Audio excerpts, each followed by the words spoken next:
Terima kasih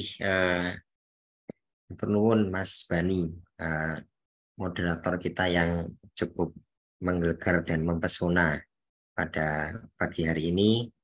Terima kasih sudah mengawali kegiatan ini ya, materi inti dan nanti diskusi sampai ketiga pembicara selesai. Baik, saya share screen ya untuk materi yang akan saya sampaikan. Bisa diberi waktu 40 menit untuk menyampaikan beberapa hal berkaitan dengan transformasi layanan kesehatan, dan secara spesifik saya coba mengambil sesuai dengan kompetensi dan ini ya, pengetahuan saya ya terkait implementasi EHR nih, Electronic Health Record, dan juga transformasi digital kesehatan. Tadi di awal kita sempat ini ya, berbicara menyinggung tentang undang-undang kesehatan ya, sapu jagat ya, ini undang-undang sapu jagat yang pro dan kontra beberapa waktu yang lalu sampai sekarang, dan saya nggak tahu sampai kapan apakah jadi mau diajukan judicial review ke MK ya. Tapi yang jelas berbicara tentang undang-undang kesehatan, saya ingin coba melihat beberapa histori ya, atau peraturan-peraturan yang muncul sebenarnya akibat dari undang-undang, meskipun sebenarnya aturan-aturan ini muncul malah sebelum undang-undang ini didok gitu kan. Nah, salah satunya adalah yang pada sesi kali ini saya coba akan mengulik tentang bagaimana transformasi digital kesehatan yang ini dicanangkan oleh Kementerian Kesehatan selesai di tahun 2024 ya. Saya nggak tahu kenapa 2024, apa karena menjelang akhir masa jabatan ya, menjelang pemilu dan seterusnya. Pada intinya ya, saya coba melihat sisi positifnya bahwa transformasi perubahan menjadi lebih baik ke arah yang berbasis digital sebagai negara berkembang ini sebuah keniscayaan ya bagi kita semua, dan kita coba akan berbicara secara ini ya, baik dari sisi hukum, kemudian peraturan-peraturan yang berlaku, pedoman yang ada, dan juga bagaimana perkembangan layanan kesehatan di tempat-tempat lain gitu kan. Oke, sebentar.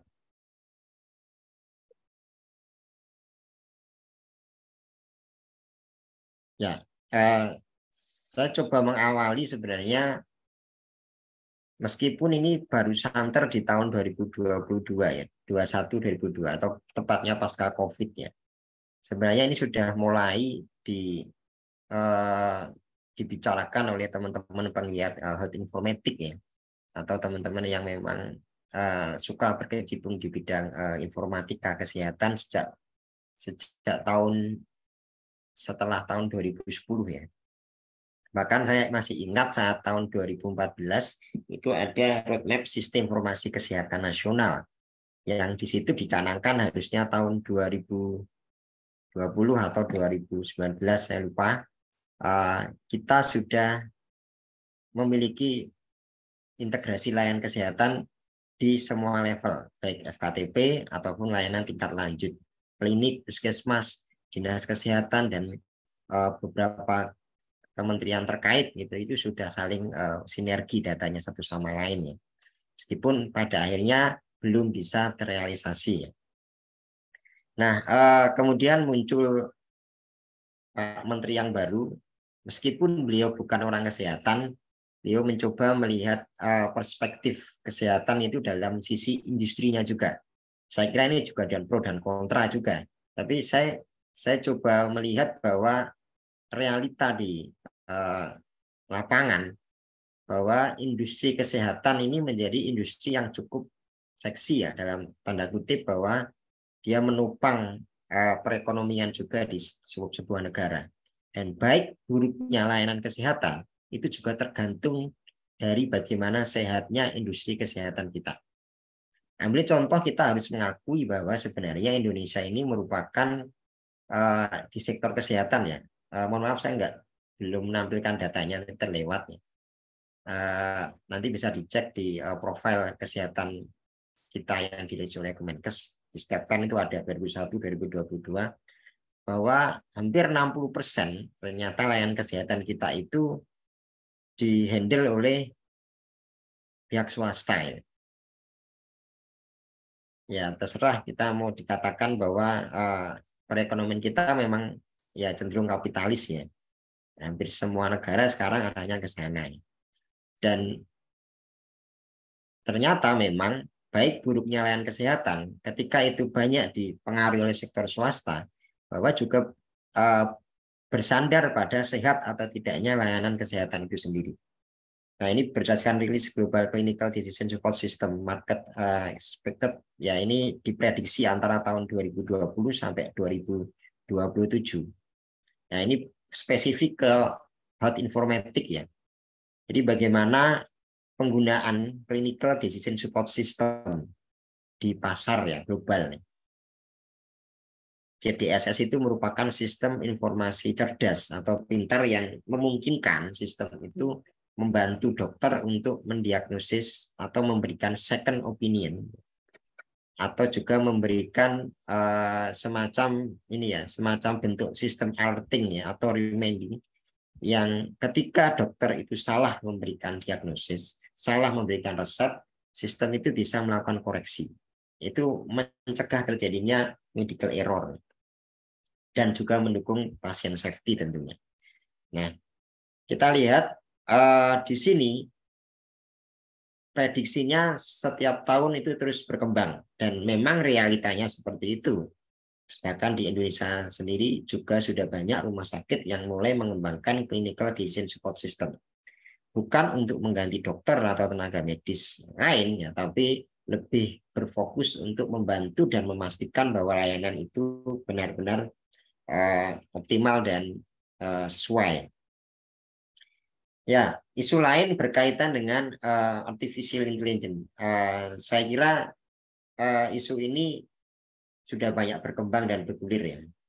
Jadi bagaimana kita memandang artificial intelligence itu kan sekarang sudah menyentuh di berbagai aspek atau ranah dan lini ya, termasuk di kesehatan ya.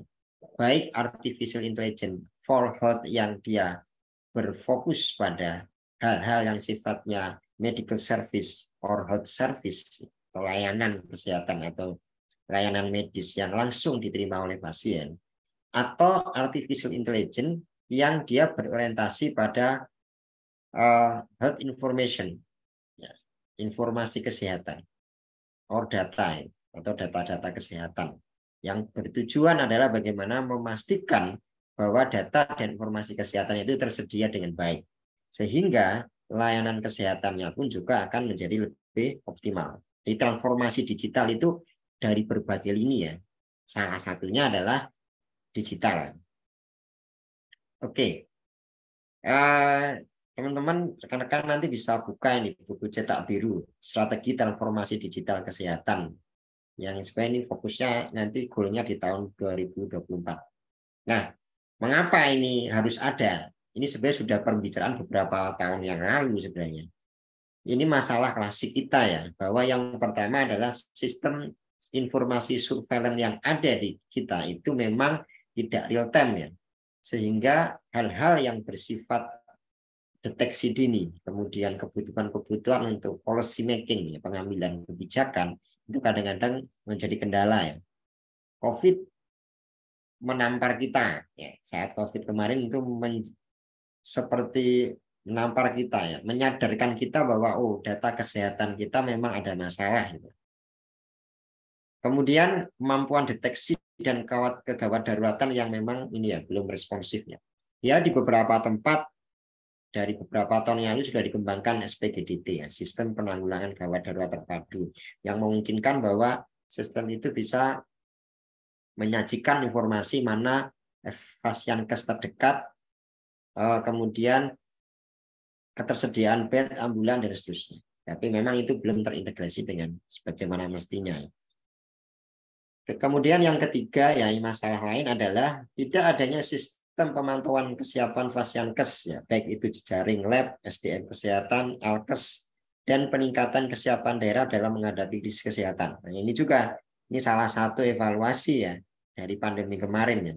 Semuanya selain gegap gempita ya gagap gempita juga ini.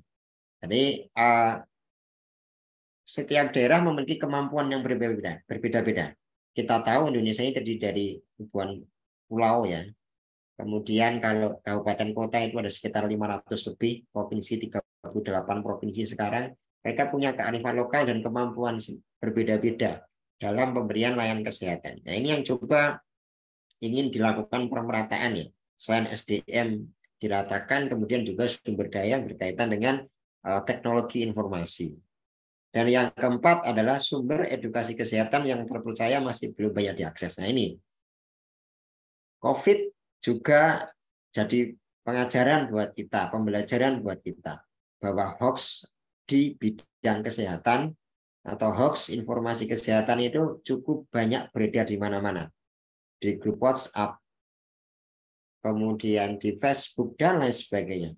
Ini yang menjadi pro dan kontra terkadang. Sehingga informasi edukasi kesehatan yang sebagaimana mestinya harus tersampaikan ke masyarakat itu malah tidak sampai ya. Masyarakat malah lebih suka mengkonsumsi hoax informasi kesehatan yang mereka anggap ini cocok gitu.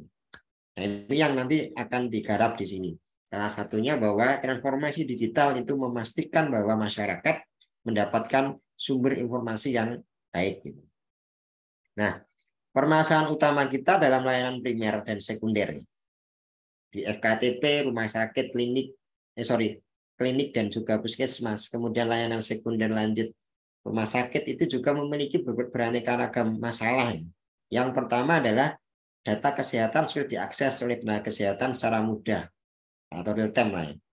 Saya sebagai direktur rumah sakit atau mungkin manajemen kadang-kadang kita tidak bisa mengakses informasi secara real time, sehingga juga mengakibatkan pengambilan keputusan agak tersendat ya. Karena masih banyak rumah sakit, KTP juga, klinik, puskesmas yang masih berbasis pada data-data manual. Kemudian belum tercapainya kelengkapan yang konsisten, tidak adanya standarisasi integrasi yang jelas, atau bagaimana mewujudkan interoperabilitas sistem. Interoperabilitas sistem itu adalah bagaimana ketika fasilitas pelayanan kesehatan datanya saling terintegrasi satu sama lain. Kemudian pencatatan data kesehatan tidak efektif dan efisien karena jumlah aplikasi yang diinputkan banyak. Ya, mungkin teman-teman perawat, dokter atau nakes lain yang bekerja di Fasiankes paham itu ya. Kadang-kadang kita harus input di rekam medis elektronik, harus input di sistem informasi rawat inap misalnya. Kadang-kadang juga ditambah ada elektronik asuhan keperawatan, input lagi di situ dan seterusnya. Nah, hal-hal seperti ini yang menjadi kesulitan dan meningkatkan beban kerja dari tenaga kesehatan. Nah ini sekedar sosialisasi bahwa Kemenkes memiliki komitmen dalam melakukan transformasi sistem kesehatan nasional. Ini ada 6 pilar ya. Pilar pertama adalah bagaimana melakukan transformasi layanan primer ya. Jadi bagaimana menjadikan layanan primer ini menjadi garda terdepan dalam pemberian layanan kesehatan. Kemudian transformasi layanan rujukan, transformasi sistem ketahanan kesehatan nasional, transformasi pembiayaan kesehatan, transformasi SDM kesehatan, yang kemarin juga banyak ribut dengan organisasi profesi gitu kan. Kemudian yang keenam adalah transformasi teknologi kesehatan. Nah, dalam hal ini kita berbicara tentang bagaimana teknologi informasi dan bioteknologi. Selain nanti banyak juga turunan-turunan yang lain. Oke, ini 6 prinsip utama pembangunan platform Indonesia Health Service. Jadi ini merupakan platform berbasis layanan. Kalau teman-teman sudah sadar, dulu teman-teman punya aplikasi Peduli Lindungi gitu ya. Sekarang otomatis kalau itu diupdate, itu jadi Satu Sehat. Ya. Satu Sehat itu adalah sebuah platform yang nantinya diharapkan ketika teman-teman buka aplikasi Satu Sehat, teman-teman bisa mengetahui all about ini ya, histori layanan kesehatan yang teman-teman miliki gitu. Teman-teman habis vaksin berapa, kemarin kunjungan ke klinik mana, kemudian dirawat di rumah sakit mana, semua terintegrasi dalam satu sistem ya. Itu juga pengalaman yang saya alami juga saat tinggal di Turki ya. Kami memiliki mirip seperti Satu Sehat ya, namanya Inabes ya. Dia fokus untuk bagaimana di situ ketika kita akses sistem, kita bisa mengakses histori layanan kesehatan yang ada pada kita ini. Kemudian standarisasi arsitektur dan spesifikasi, kolaborasi ekosistem pelaku industri kesehatan. Ini startup yang mulai ini ya, mulai dirangkul bersama-sama untuk membangun transformasi digital kesehatan menjadi lebih baik. Kepatuhan dalam melakukan keterpaduan, kemudian pemanfaatan timbal balik melalui kemudahan layanan dan informasi yang terintegrasi. Ketika layanan sudah terintegrasi dengan baik, maka nomor rekam medis teman-teman itu nggak akan berubah ketika teman-teman dari rumah sakit satu ke yang lain. Sekarang kan masih berubah. Misalnya saya sekarang jadi pasiennya PKU gitu kan, Sukoharjo. Saya juga pernah jadi pasiennya PKU Solo. Saya pernah jadi pasiennya di Muarti. Itu kan kita nomor RM-nya beda-beda. Tapi ketika nanti interoperabilitas sistem ini sudah terjadi, maka kita hanya punya satu identitas. Dan itu semuanya nanti mau kita pernah dirawat di rumah sakit A, B, C, D, dan seterusnya, itu bisa kita akses dalam satu sistem. Nah, ini prioritas kegiatan prioritas dalam transformasi digital kesehatan. Yang pertama yang akan dilakukan adalah bagaimana integrasi dan pengembangan sistem data kesehatan. Mulai dari bagaimana satu data kesehatan nasional yang dipakai ya. Kemudian integrasi sistem kesehatan dan pengembangan sistem analisis big data kesehatan. Kemudian yang berikutnya adalah integrasi dan pengembangan sistem aplikasi pelayanan kesehatan. Dengan sekarang itu kan banyak aplikasi ya. Kemenkes itu kalau dengan Fasiankes itu kan punya banyak aplikasi. Ada aplikasi aspek, ada aplikasi mutu, ada aplikasi-aplikasi lain yang memang harus dilaporkan oleh Fasiankes kepada Ditjen Yankes. Nah ini yang nanti coba diintegrasikan pengembangan sistem aplikasi dan seterusnya. Kemudian pengembangan ekosistem teknologi kesehatan. Artinya juga bagaimana harapannya adalah transformasi digital ke depan itu selain fokus kepada layanan dan juga bagaimana mengimplementasikan interoperabilitas sistem secara nasional, juga bagaimana memastikan bahwa ekosistem teknologi kesehatan itu bisa terjamin. Terutama ini industri ya, penting bahwa industri di bidang teknologi kesehatan ini penting harus kita jaga ekosistemnya sehingga perkembangan ke depan itu nanti akan menjadi lebih baik. Nah ini tantangannya. Ada 400 lebih aplikasi pemerintah di sektor kesehatan ini yang dipetakan masih banyak di tingkat pusat, daerah dan seterusnya. Mulai dari BPSDMK, farmasi, kepegawaian, kesejahteraan masyarakat, Yankes, dan Litbang, dan seterusnya. Nah ini aplikasi-aplikasi yang berkaitan dengan kesehatan nasional. Nah ini yang coba nanti dibuat lebih sederhana, sehingga kita bisa lebih mudah dalam ini ya. Masyarakat juga lebih mudah dalam pelayanan, pemberi layanan kesehatan juga akan lebih mudah dalam memanage data dengan baik seperti itu. Nah ini peta lintas fungsi pengembangan integrasi data kesehatan, nanti ada perencanaan, kemudian riset layanan kesehatan di suatu wilayah, kemudian pengembangan produk layanan kesehatan, nanti ada uji coba, implementasi dan monitoring evaluasi. Nah sekarang terkait transformasi digital kesehatan ini pada tahap registrasi dan integrasi sistem di Fasiankes dengan Satu Sehat dan platform Satu Sehat. Jadi sekarang teman-teman yang ada di rumah sakit, klinik, puskesmas atau Fasiankes yang lain itu memang sedang berupaya bagaimana mereka memiliki electronic medical record, electronic health record atau sistem informasi yang bisa diintegrasikan dan didaftarkan dengan ke Kementerian Kesehatan. Nah, ini urgensi pendekatan platform dan enterprise arsitektur ya. Ya, ini memang bahasan agak lain ya. Bagi teman-teman yang mungkin sering berkecimpung di informatik, saya kira nggak asing ini. Bagaimana platform service ini nanti meliputi ada standar proses bisnis.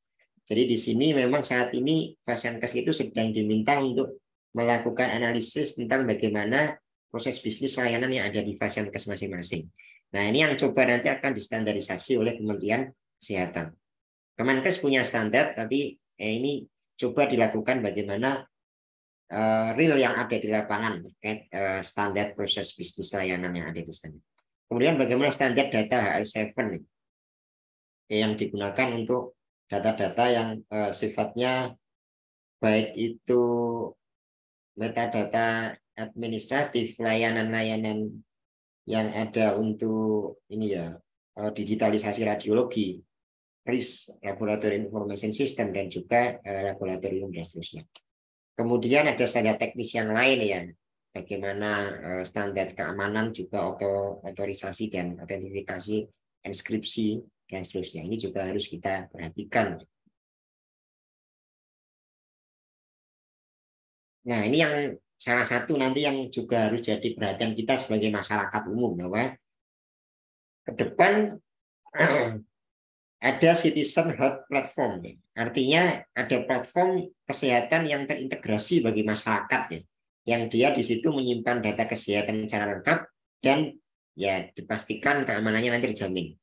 Citizen Health adalah sebuah platform yang nanti dia terintegrasi dengan data-data kesehatan nasional pribadi kita, baik data pribadi atau data-data yang sifatnya populasi ya, yang di situ memungkinkan pengguna untuk dapat memberikan laporan kesehatan atau memberikan informasi ke situ. Sehingga setiap orang memiliki kemampuan nanti untuk mengakses rekam medisnya masing-masing. Nah, sekarang kan kita harus datang ke rumah sakit, ya rekam medis milik kita, tapi yang kelola adalah rumah sakit. Tapi ke depan ketika ada Citizen Health ini melalui platform Satu Sehat yang mungkin terinstall di HP teman-teman, kita bisa mengetahui riwayat kesehatan kita. Oh, nanti kita juga bisa mengupdate misalnya, oh ternyata berat badannya naik, diupdate sendiri dan seterusnya, atau informasi lain yang berkaitan dengan kesehatan kita. Ya, tapi ini juga butuh perubahan dari habit atau perilaku masyarakat juga ya. Nah, ini peta jalan informasi transformasi ini sudah dimulai sejak tahun 2021 ya. 22 sekarang ini ada pada proses di mana integrasi sistem implementasi platform layanan kesehatan di Vasankes yang terintegrasi dan bagaimana pengembangan data-data kesehatan yang berbasis artificial intelligence. Harapannya tahun 2024 ini cakupannya sudah kita berbicara tentang big data analysis for health service ya. Bagaimana analisis data kesehatan besar berbasis cloud computing ya, atau layanan cloud computing itu layanan digital ya, data-data kita nanti akan tersimpan di awan atau digital dan lain sebagainya. Jadi mulai integrasi dan pengembangan, integrasi dan juga bagaimana pengembangan ekosistem kesehatan nasional. Ini peta jalan transformasi kita. Ya, yang harus kita ketahui bersama bahwa konsep electronic health record ini adalah pencatatan yang sifatnya menyeluruh, ya. Tidak hanya data-data kesehatan medis, ya, not only data medis dan juga kesehatan, tapi ini juga ada data-data yang sifatnya administratif dan penunjang yang lain.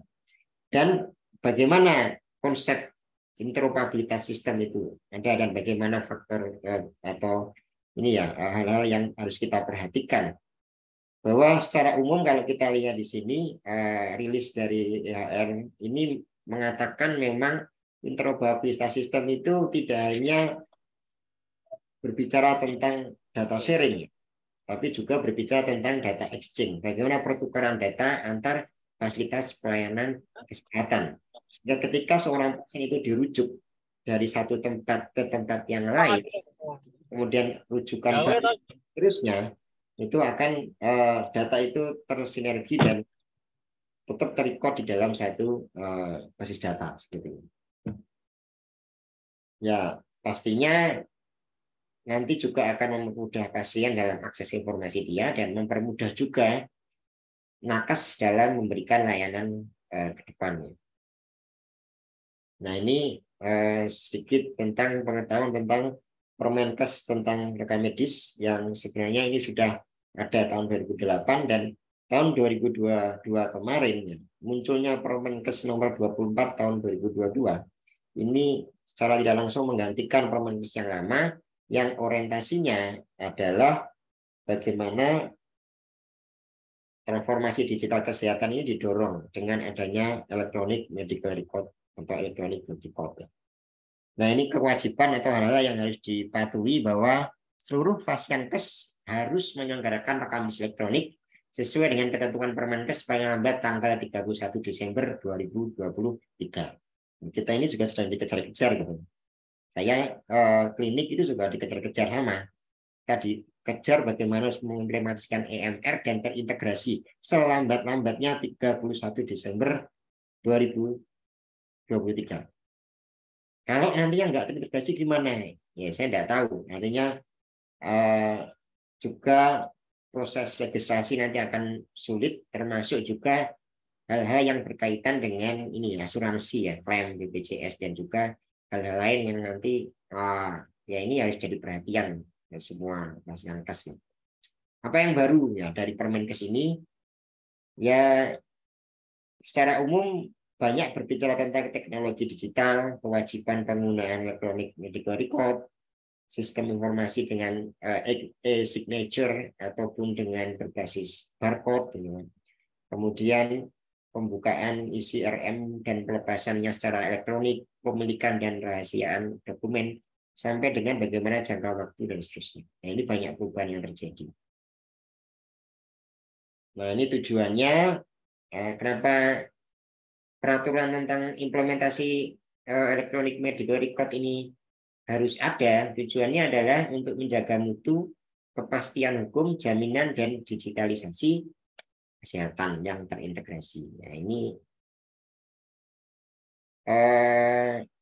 ini saya skip. Oh ya, ini ada ya intinya mewajibkan Fasiankes untuk menyelenggarakan RMI dan juga Fasiankes wajib atau setidak-tidaknya juga memberikan layanan berbasis digital ya, dengan telemedicine. Yang saya kira saat ini sudah banyak telemedicine ya, di platform-platform digital sudah banyak telemedicine konsultasi ya, yang kita nggak harus ketemu dengan dokter, tapi kita bisa konsultasi via online. Ini bagaimana prosedur registrasi. Sebelum adanya integrasi dan interoperabilitas sistem, Fasiankes perlu melakukan integrasi proses bisnis, data kesehatan yang dia miliki, dan sistem informasi yang dia pakai. Karena kita tahu saat ini setiap fasilitas pelayanan kesehatan memiliki sistem informasi yang berbeda-beda. Dan itu no problem ya. Itu no problem, ya harus sama ya. Mungkin Kemenkes punya SIMGOS, open source. Kemudian ada yang pakai merek K, saya nggak nyebut merek ya, saya hanya inisial. Ada yang nyebut, ada yang mereknya S, R, dan seterusnya. Jadi banyak, tapi itu nggak masalah. Nah, yang jelas kita saat ini tahap-tahap untuk melakukan registrasi, kemudian standarisasi data dan integrasi sistem sebelumnya. Dan juga Kemenkes sudah memiliki pedoman bagaimana ini ya standarisasi dan integrasi datanya seperti apa. Harapannya adalah sistem elektronik yang digunakan oleh penyelenggara atau Fasiankes nanti memiliki kemampuan kompatibilitas dan interoperabilitas, kesesuaian dengan sistem satu dengan yang lainnya atau standarisasi ya. Kemudian interoperabilitas memungkinkan bahwa setiap fasilitas pelayanan kesehatan itu memiliki koneksi satu sama lain, sehingga rujukan dari FKTP ke FKTL, kemudian rujukan baik dari FKTL ke FKTP, itu data pasien bisa bersinambungan atau berkelanjutan. Nah, tapi juga ada potensi yang harus kita lihat di sini bahwa pertama, kebiasaan dan keterampilan. Belum atau tidak semua tenaga kesehatan nakes kita atau medis kita memiliki kebiasaan dan keterampilan yang sama dalam pemanfaatan teknologi informasi. Kemudian yang kedua, ketersediaan tools. ternyata memang tidak semua tools yang dimiliki oleh Fasiankes dengan aplikasi-aplikasinya itu kan beda-beda. Levelnya beda-beda, yaitu yang membutuhkan UVOT terkait bagaimana standarisasi data. Kemudian kemampuan anggaran setiap institusi berbeda, rumah sakit A, B, C, dan seterusnya berbeda-beda. Ya, ojo dibanding-bandingin misalnya RSUD dengan RSUD yang dia sudah BLUD dengan rumah sakit swasta tipe D yang baru gitu. Sehingga mereka memiliki kemampuan anggaran yang berbeda-beda. Ini yang coba dicari jalan tengahnya, dan tantangan juga problem yang saat ini berjalan. Ada yang jalannya sudah cepat, hampir mau finish, ada yang baru mintip-mintip di start gitu kan. Kemudian ketersediaan infrastruktur dan jaringan internet. Nah, ini juga kita di Jawa jangan disamakan dengan yang ada di saudara-saudara kita di daerah terpencil. Bahkan di Jawa pun juga masih ada daerah-daerah yang tidak terakses internet dengan baik seperti itu. Ini kegiatan penyelenggaraan rekam medis elektronik, ada 8, mulai dari registrasi pasien, pendistribusian data rekam medis elektronik, pengisian informasi klinis, pengelolaan informasi, penginputan data, penyimpanan, penjaminan mutu, dan transfer isi rekam medis elektronik.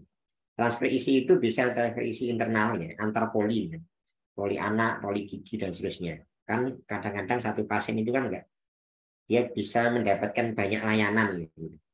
Dan juga transfer isi RM eksternal.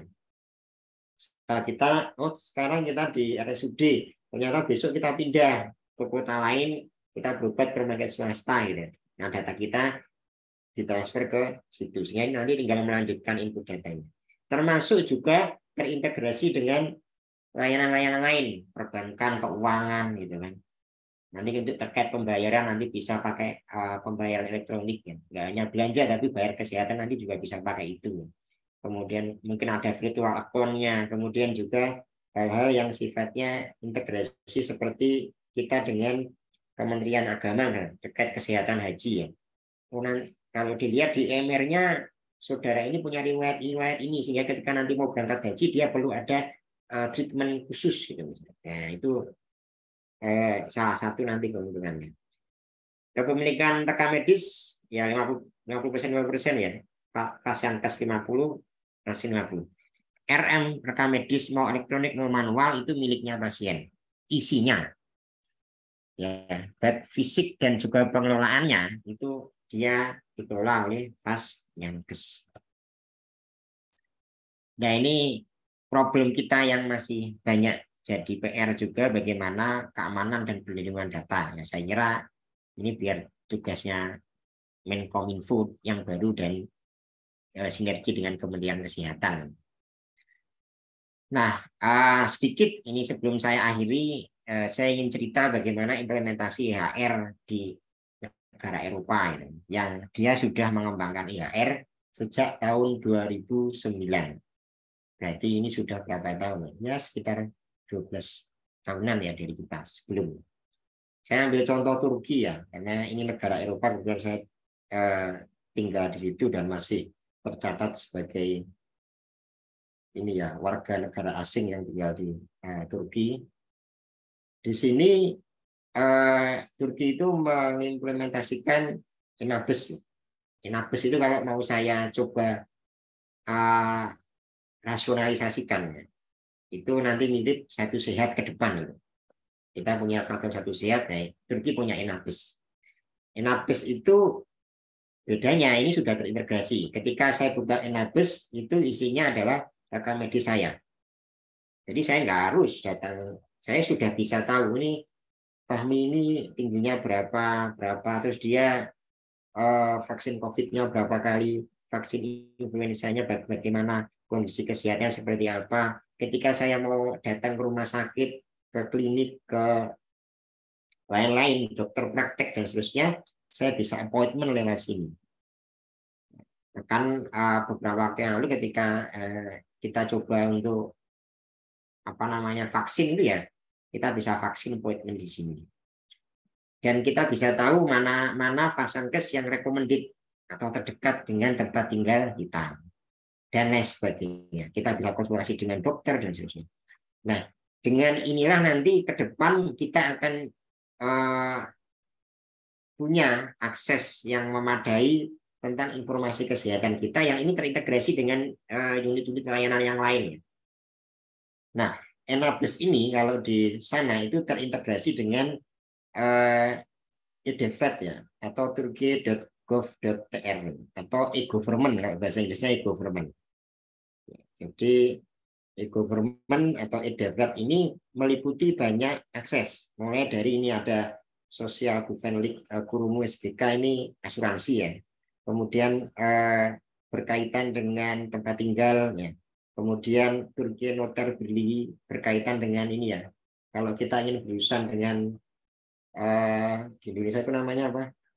Notaris, notaris dan seterusnya berkaitan mau urusan pengesahan dokumen dan seterusnya. AILE, Sosial, Hismetleri, pelayanan kesehatan sosial dan anak. Kemudian Adalet Bakanle itu Kementerian Hukum ya. Di sini Kemenkumham yang dia menerbitkan semacam SKCK. Jadi kalau di sana SKCK itu bisa didownload langsung menggunakan eDeflet ini. Nggak harus bayar. Kemudian juga yang lain sebagainya, perbankan dan seterusnya, termasuk juga pendidikan ya, kita bisa akses transkrip nilai menggunakan ini. Satu, jadi one account for all service ya, and all about ya. Jadi satu account kita bisa menggunakan untuk berbagai akses layanan dan juga beberapa hal yang kan informasi yang ingin kita akses seperti itu. Nah ini ke depan seperti ini. Makanya dulu saat awal-awal EKTP meskipun banyak masalah dan katanya sih ya EKTP itu ada chipnya ya. Ya, Jani itu dulu maksudnya itu seperti itu. Dia mau pakai single identitas ya. Jadi sama saya di Turki itu juga punya single identitas namanya TC Kimlik ya. Itu NIK ya. Anggap aja itu NIK. Jadi NIK saya di Turki itu bisa dipakai untuk mengakses semuanya. Mau di bank, saya mau ke bank itu saya nggak perlu bawa apa-apa, saya cuma bawa KTP aja ini. Saya mau berobat ke rumah sakit, ya saya cukup pakai ini, pakai itu aja. Jadi rekam medis itu hanya formalitas saja untuk registrasi atau untuk apa namanya klasifikasi pasien ya. Tapi nomor ID-nya itu adalah nomor ID nasional. Nah, semoga ke depan Indonesia itu seperti itu dan cita-cita transformasi digital kita itu ke sana ya. Termasuk beberapa hal yang berkaitan dengan pengembangan transformasi digital industri kesehatan yang juga didorong melalui undang-undang kesehatan ini juga arahnya ke sana. Meskipun ada beberapa hal yang saya juga nggak sepakat dan jadi pergunjingan di luar sana gitu kan. Tapi kita fokus bagaimana apa yang memang baik ya kita apa ya diuri-uri di kita dorong ke depan supaya kita ini tidak tertinggal ya. Tidak disebut sebagai negara berkembang tapi juga negara-negara yang memang stay untuk ini ya lepas landas ya. Dan saya menggambarkan nanti ketika memang seperti itu masyarakat akan jauh lebih mudah. Kita cukup satu KTP Anda itu bisa dipakai untuk beberapa hal. Termasuk deteksi misalnya kalau Anda ternyata punya riwayat hipertensi gitu kan atau diabetes, kemudian Anda datang ke kantin atau layanan misal catering pemerintah yang terintegrasi dengan sistem, maka ketika Anda beli makanan yang tinggi kolesterol dan seterusnya itu Anda akan diberikan alerting ya atau ditolak ya karena sesuai dengan apa riwayat Anda. Sama kayak saya itu ketika di Turki itu membuka akun rekening tertentu saya ditolak karena saya punya batas limit. Jadi karena semua itu terintegrasi. Mau banknya itu mau kita punya akun 5 atau berapapun itu semua terintegrasi dalam satu akun. Nah ini beberapa sejarah kalau saya ambil dari literatur yang terkait masalah bagaimana sejarah perkembangan IHR di Turki ya tahun 2009 dan seterusnya. Dan saya kira Inggris itu juga merupakan salah satu negara Eropa yang memiliki ini ya, memiliki fasilitas pelayanan yang baik. Dan mungkin Inggris lebih mirip dengan Indonesia karena banyak juga layanan berbasis swastanya ya. Jadi kalau Turki memang lebih banyak layanan yang dia dihandle oleh government ya, pemerintah. Nah, ini beberapa hal yang nanti jadi perhatian kita. Saya coba ngutip di Hot IT Playbook ya. Ini beberapa pedoman tentang bagaimana implementasi digital kesehatan ke depan ya. Bagaimana standarisasi elektronik health record, bagaimana adanya sertifikasi untuk Hot IT ya. Orang-orang tenaga kesehatan yang dilatih di bidang IT. Ya. Kayak saya enggak orang kesehatan, saya bukan orang IT, tapi saya sering ikut pelatihan dan tersertifikasi sebagai health informatik. Nah, situ berarti kan kita diakui kapasitas kita dalam pengelolaan dan pengembangan sistem informasi. Kemudian health information exchange tadi, pertukaran data antar sistem. Not only information sharing ya, tapi lebih ke exchange ya. Bagaimana memungkinkan nanti rujukan balik dan data-data itu bisa satu sama lain antar pasienkes. Kemudian epidemik dan health IT-nya ketika nanti terjadi pandemi atau mungkin kasus-kasus masalah kesehatan yang besar, pasien engagement ya, ini kepercayaan pasien kepada rumah sakit, kemudian trust-nya seperti apa. Ketika data itu bisa kita akses, otomatis kita nggak akan bertanya-tanya itu rumah sakit atau pasienkes dia bohong nggak sih pencatatan data rekam medisnya dan seterusnya. Karena kita bisa akses tuh secara real time. Value based care ya, karena berbasis value, quality dan patient safety, privacy, security, care setting spesialis, transformation support dan population public. Jadi semua nanti ini menjadi fokus kita bersama ya. Terwujudnya transformasi kesehatan, pelayanan kesehatan yang lebih baik. Kemudian ini kunci ya, fitur-fitur kunci dan fungsi di EHR ya ketika nanti dikembangkan. Meskipun saya sadari belum semua rumah sakit bisa mengimplementasikan ini, tapi beberapa sudah hampir 90%, 80% punya ini ya. Ya semacam clinical documentation ya, documentation of clinical note, catatan klinisnya. Chart review and result review. Jadi ada semacam progress report untuk mereview bagaimana perkembangan pasien ini. Apakah ini ada respon yang baik ataupun negatif. Gitu. Kemudian sistem yang berbasis order for laboratory, medication, radiologi, prosedur dan sebagainya. Jadi kita memungkinkan tenaga kesehatan nanti bisa menjadwalkan, kemudian pasien itu bisa melakukan order untuk tindakan-tindakan lab dan seterusnya itu dengan lebih rapi dan baik. Message or emailing system ya, alert dan notifikasi. Sama kayak saya itu ketika mau sudah appointment atau mungkin ada hal yang berkaitan dengan transaksi saya di elektronik health record atau elektronik yang lain, itu setiap selalu mendapatkan alerting atau notifikasi ke email kita. Gambaran saya ke depan untuk Indonesia, ya nanti ketika kita misal berobat, misal Mas Bani mau berobat, dia sudah appointment, besok hari Selasa saya mau datang ke rumah sakit, ke poli gigi misal. Nah, satu hari sebelum Mas Bani dapat notifikasi di emailnya ya, atau mungkin di WA, di HP-nya, bahwa ya harus datang pukul sekian dan sekian. Dan beberapa ini rumah sakit sudah mengimplementasikan seperti itu ya. Setting up of clinical protocol template ya, ini penting juga, terutama teman-teman yang memang medis yang mengembangkan clinical pathway dan seterusnya. Alerting dan clinical decision support system, nah ini penting juga. Tadi yang saya singgung di awal ya, memberikan pemahaman atau ya jaga-jaga ketika ada dokter yang atau tenaga medis salah memberikan dosis, sehingga sistem memberikan alertnya. Atau memberikan second opinion, decision support for diagnosis. Kalau keluarnya ini, nanti sistem punya ini, wah ini sepertinya diagnosisnya ini. Ya, itu bisa dilakukan, bisa tidak, karena kembali lagi semuanya kan otoritas dokter ya, bukan mesin. Computerized provider order entry CPOE ya.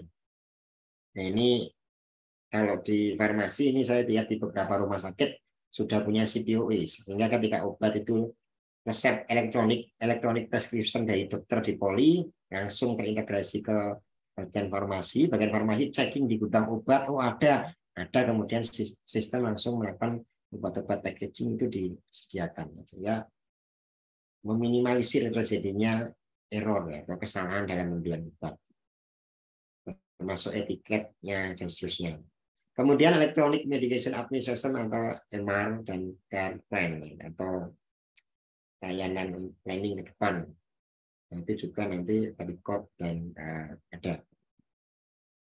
Nah, ini terakhir bahwa kalau kita berbicara transformasi digital kesehatan ke depan, ini mau didebat silakan pro dan kontra, tapi saya kembali mengatakan dan menegaskan bahwa hampir 60% sektor kesehatan kita itu dikuasai oleh swasta.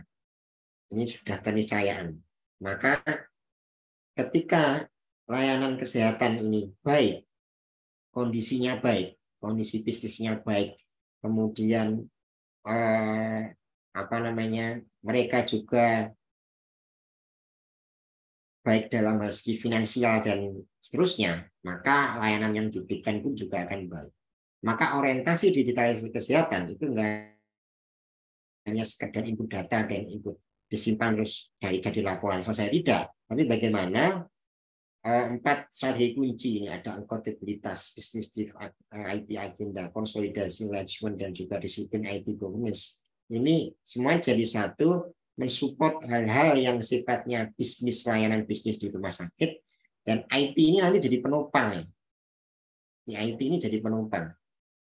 Dengan adanya IT, harapannya adalah bahwa kos untuk pengeluaran hal-hal sifatnya manual, kertas, dan mungkin tenaga SDM dan seterusnya itu menjadi lebih simpel ya.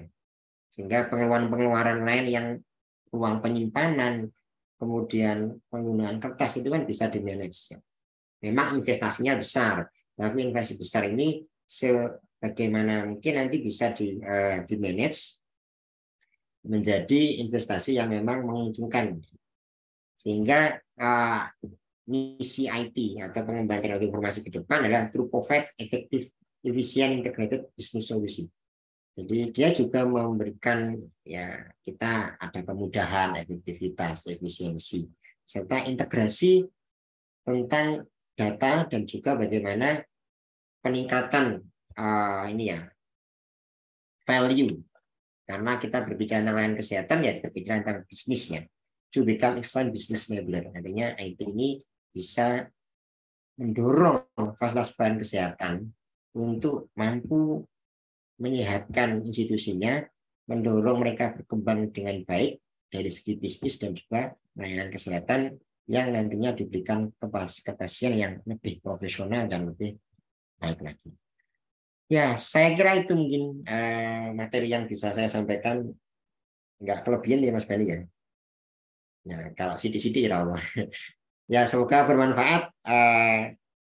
Kurang dan lebihnya mohon maaf. Wassalamualaikum warahmatullahi wabarakatuh. Saya kembalikan ke Pak Moderator. Waalaikumsalam warahmatullahi wabarakatuh.